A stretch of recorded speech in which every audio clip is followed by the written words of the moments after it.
بسم الله الحمد لله رب العالمين والصلاة والسلام على سيدنا ونبينا محمد وعلى آله وأصحابه أجمعين. السلام عليكم ورحمة الله وبركاته.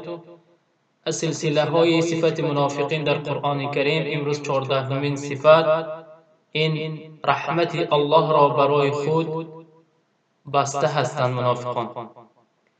انسان منافق و اعمال بزدلیش درهای رحمت الله را برای خود بسته و درهای عذاب را برای خود باز کرده است. این صفت آنها را الله در قرآن ذکر کرده میگوید: اعوذ بالله من الشیطان الرجیم.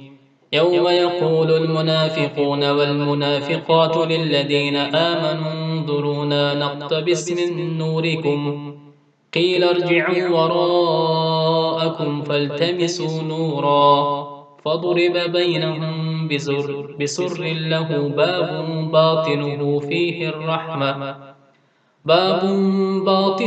فيه الرحمة وظاهره من قبله العذاب. الله میگوید روزی که مردان منافق و زنان منافقه با مؤمنها روی می آیند میگویند منتظرمان باشه بمانید، منتظرمان بمانید تا از نور شما کمی باشد هم پیروی کنیم، استفاده کنیم. به ایشان گفته می شود، به منافقان گفته می شود به قفا برگردید و نور به دست بیاورید. در این حال ناگهان دیوار میان آنان زده می شود که در دارد.